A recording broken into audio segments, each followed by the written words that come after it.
Hello and welcome to Wild Vittles. Today we're going to kick it off again with another cooking episode, and I want to do some shanks. I want to do some taco meat made from venison shanks, and this is actually my third attempt to try to make this. The first time I made it way too hot, second time way too bland, and I'm going to hit that Goldilocks just level at this point, and it's going to be just right. But I'm starting with some chili sauce.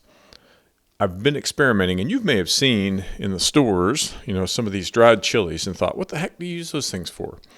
Well, we're going to use them today, and this is, a very traditional approach to making a chili sauce yourself. Of course, you can buy these things pre-made, but I would prefer to try to make it from scratch.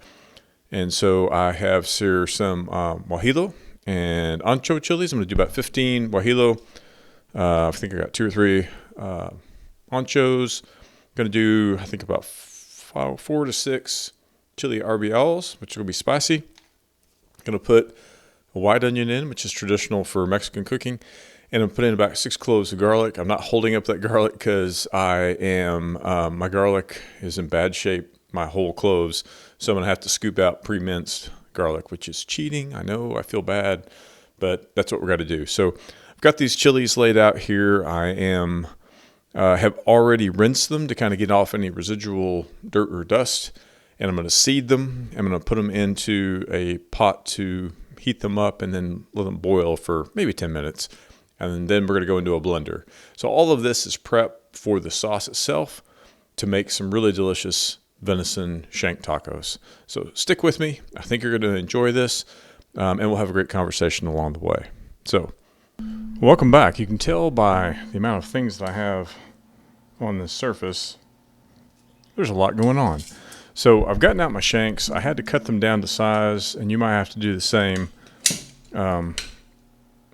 Shanks they're long on a good big deer, and I've cut off kind of the end of the joint. Still got most of the meat, and we're gonna brown these in the crock pot.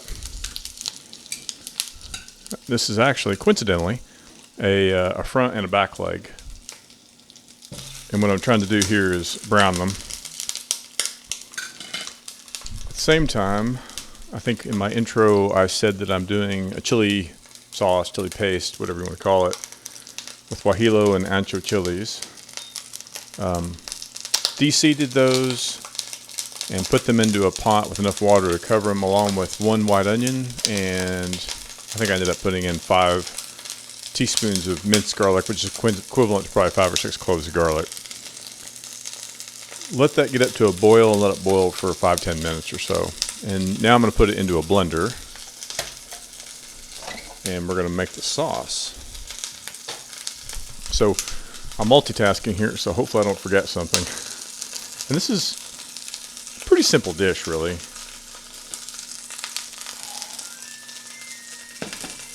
From the perspective of it's not a whole lot of different ingredients.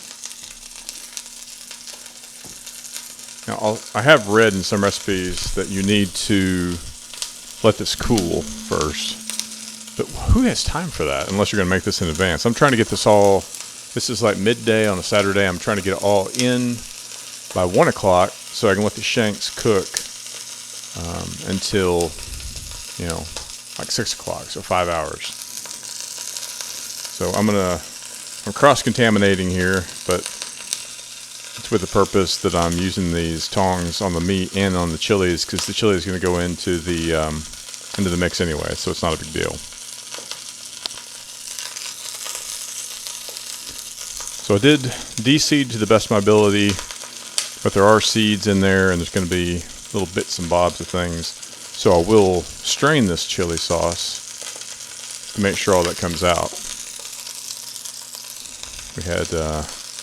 We lost chili overboard, but no worries. It'll all come together. So shanks are something I've struggled with over the years.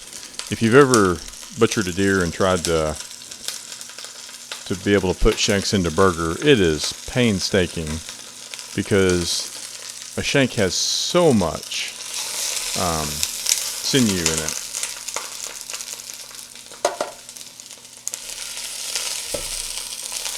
that it makes it just prohibitive almost.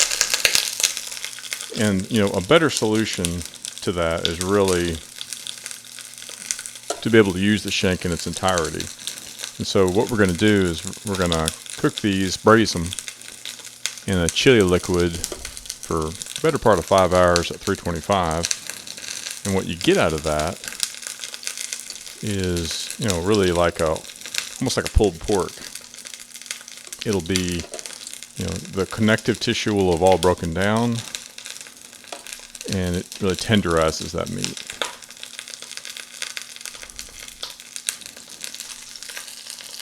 You don't want to make it, normally I would say chili sauce, you don't want to make it too liquidy.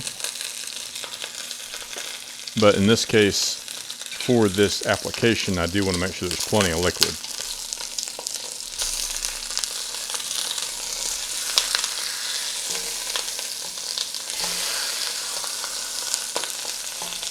Trying to get these shanks browned is not easy because they're not like a uniform size.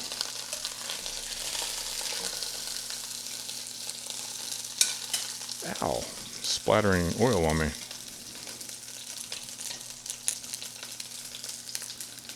So it's kind of eyeballing. I'm probably going to put in maybe, anywhere from 2 to 4 cups of this braising liquid in there.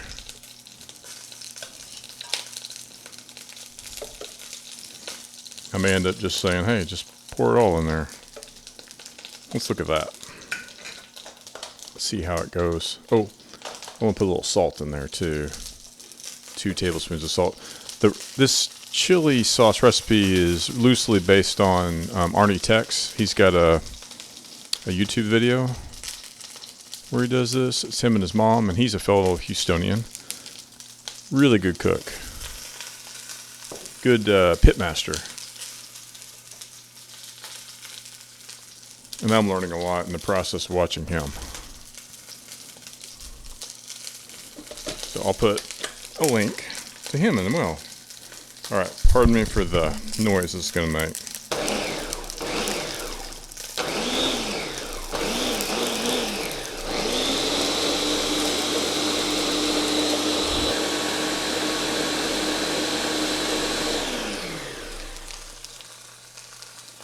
All right. Got nearly 5 cups of liquid. I think that's going to be good.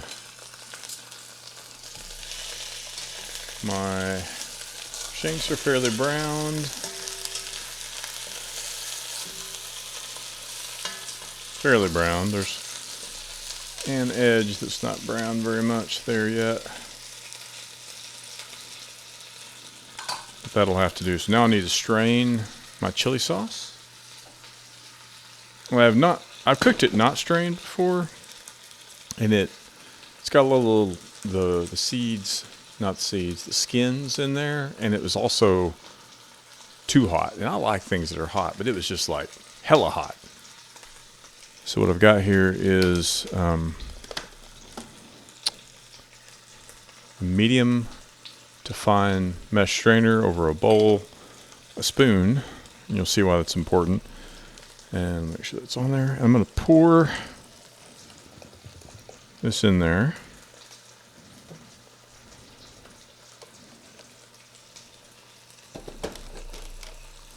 And then you'd think it'd just all run through, but I find that kind of stirring it and then pressing with the back of the spoon up against the mesh will get it all the way through. It probably would be smart to make your sauce like in advance instead of rushing to get it done, but I consistently prove that I'm not the smartest guy in the room by doing some of these things like real-time basis. But part of my problem is I get the ideas. I'm like, ooh, I would like to do this for dinner tonight, and I have 6 hours to make a 5-hour dish. Now, in my defense, I did get out the shanks the night before, so they at least started to thaw. But they are not thawed. Oh, getting some chili sauce on me. That's not good. Now, if you have a high-speed blender, you probably don't have to strain your chili sauce. Just to kind of recap, it was 15 guajilos. I threw in a couple anchos, a few RBL, a few cloves of garlic, and a white onion.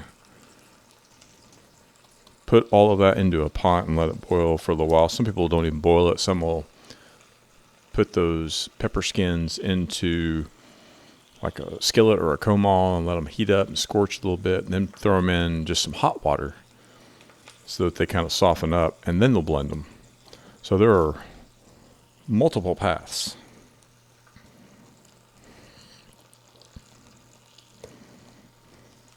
And you can see, the sauce that I've going down into the pot is a pure liquid. The stuff that I've got here, it looks like a salsa. But there's also seeds and things like that in it that I don't really want.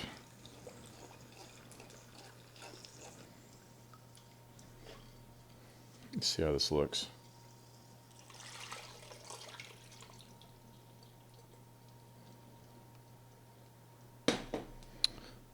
Do you need more liquid? But it's looking good. I'll tell you one thing, after I'm doing this several times in an enamel Dutch oven like this, I really appreciate the higher end enamel cookware has better glazing on it, I guess, and it cleans up so much easier. It's one of the big differences I've noticed.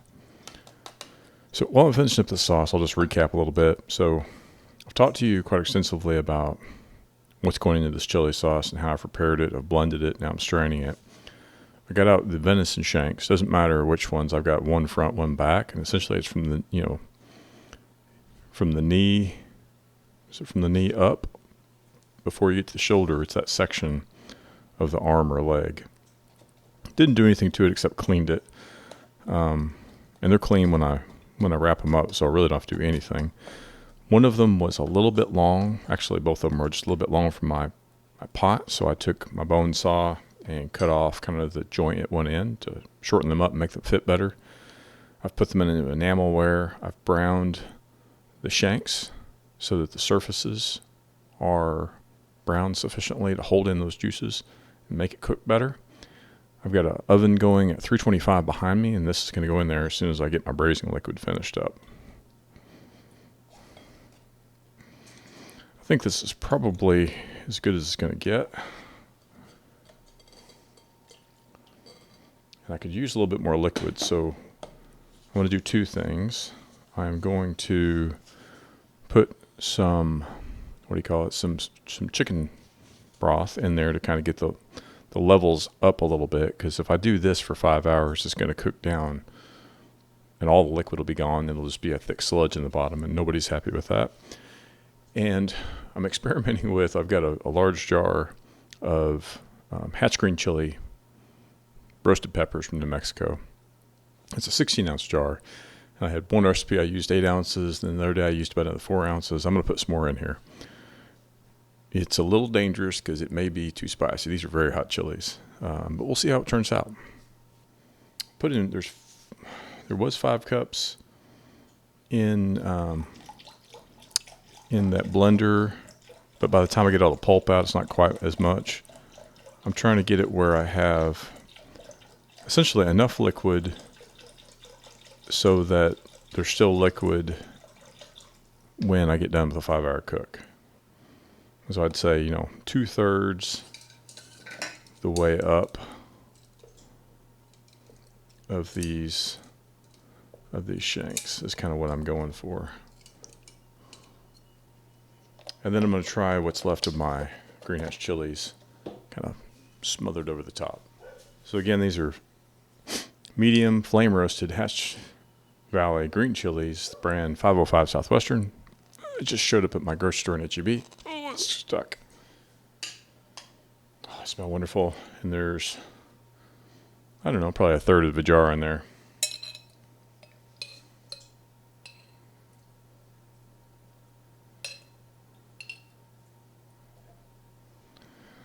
Now, this is going to go into the oven for 5 hours. I'll probably check on it halfway through and may flip them to kind of baste a little bit.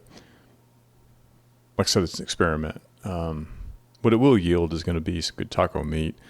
I'm just trying to strike a balance. Last time I did this, there wasn't enough flavor. The time before, it was way too much. I think the difference was that I had not enough liquid, and I didn't strain it the first time. And so I mixed a lot of the sauce in with it, and it was hella hot. The last time I did it, too much liquid. I didn't mix much liquid with the meat because it was still pretty moist, and it didn't impart enough spice. So I'm going to try to hit that, as I said before, that Goldilocks zone, to see if we can strike a good balance. So when we come back, we'll be 5 hours from now, and we'll see what it looks like. So, be right back. Hello and welcome back. So, as I look closer at some of my reference recipes, I was thinking it's 5 hours. It's actually 4 hours, so I'm getting this out at 5 o'clock. And as I'll show to the YouTube audience, I didn't get enough liquid in it, so it's kind of, it has not condensed. I guess it is condensed down to a thicker sauce than I anticipated getting, which I think is still okay. I just was hoping I'd have some kind of liquidy sauce to mix with the meat, but that's okay. But the shanks look good, and you'll notice if you've never cooked shanks before that the muscles will contract. And it kind of freaked me out the first time I saw it. I was like, what did I do wrong? But it's just the metamorphosis it goes through. What's important is that the meat gets tender and shreds, and so that's what we're gonna do now. Is I'm gonna pull kind of sections of the meat off, and for those of you that can see on the video, it just is coming apart like a pulled pork. And so I'm kind of grabbing the sections and just really kind of breaking them into pieces here. There will be some connective tissue that's going to be a little bit too chewy for tacos, and that's okay. Just take it out. But yeah, this is extremely done. Which, it's like, as long as it's not burnt, and it is not, you're pretty good shape. I think actually my sauce, as I kind of move it around, it's not too thick. I was worried that it was going to be more like a sludge, and it's not. It's not a sludge. It's pretty liquidy. It's just that there's a lot of it has evaporated or soaked into the meat itself. But I think it's going to be pretty good. It's probably going to be pretty spicy, the liquid. So I got to be careful with it because you don't want to like mix it in everything and then you've kind of supercharged your dish. Which I'm going to try a bit in just a second here, but I'm trying to get it all shredded as best I can. And something I'm thinking about doing, and I've done this before sometimes on this, because this can come out a little wet, and you may want kind of like crispy bits. And so I've tried, you can take this and put it into a cast iron pan and kind of get it to crisp up a little bit. Or I've also taken it and spread it out on a cookie sheet with aluminum foil, because I don't want to clean up a mess, and put it underneath a broiler for just a few minutes, and it'll kind of do the same thing to kind of crisp it up. But for those of you that can see the video, the bones come out like museum quality clean, right? There's not hardly anything left, and that's the beauty of doing this, is that if you were to try to remove that mechanically, like with a knife, when you're cleaning the animal, good luck getting that much of the meat off. Because of the sinew, because of the tendons. But you do it this way, it all pretty much melts away. Now, there is, and I'm holding up a piece now, kind of a glob. That's probably was a tendon. Not something you want to chew on in your taco. There's a few of those in there. You'll need to take care and take them out. But by and large, most of what's coming out of here is good to eat. All right, so let me try a little bite here. That's pretty dang good. And I'm waiting to see, because sometimes some of the spice sneaks up on you. I don't think it's overly spicy. I think it's going to be okay. So I think we have a success. This was only 2 shanks. It's good for, making a meal for a few people. Of course, tacos. Man, you can stretch a lot of meat over a lot of people when it comes to tacos, because, a taco only holds so much, and you got the shell, and you got all the filler. So, real economical way to do it. But it's just, I'm going to hold this up to the camera, a very nice plate of taco meat. And we'll be using this for a few days probably. So, like I said, I probably will, but I'm not going to film it. Crisping this up to go into tacos. I might add an end shot with the taco meat. But this is essentially your end dish, and you need to take the final steps of essentially getting your tacos and dress them. You could serve it, wet like this. You could shred it. Like I said, put it in a cast iron and crisp it up. You could use it in quesadillas. You can use it in tacos. You can just put this on top of rice. It's got a lot of applications. So I think, shanks are one of those transformative dishes that, for me anyway, as I've become, I think, better at my cooking, I've looked at it differently from this is a difficult piece of meat to turn into ground meat to an elegant solution that I can cut that shank off and just wrap it, throw it in the freezer, and it comes out, and I can utilize it in a very unique way to be able to make a very memorable meal. And not that burger is not memorable, but this is unique, and you only get 4 of these per animal. So I like the uniqueness of it, the application. It wasn't very hard, although it did take better part of 5 hours by the time I made the chili sauce. It's not hard to do. So I would say, level of difficulty is pretty low. Patience is what you need. So my friends, give this a try. Shanks for your taco meat. Venison shanks, could be elk, could be antelope, whatever the case may be. I hope you'll give it a try. I'll put the information in the show notes. Everybody, let's try to be a better wild game cook. Let's get out there and let's have a little venison diplomacy as well and get people to understand the why behind what we're doing. So, good night and good luck. Thank you.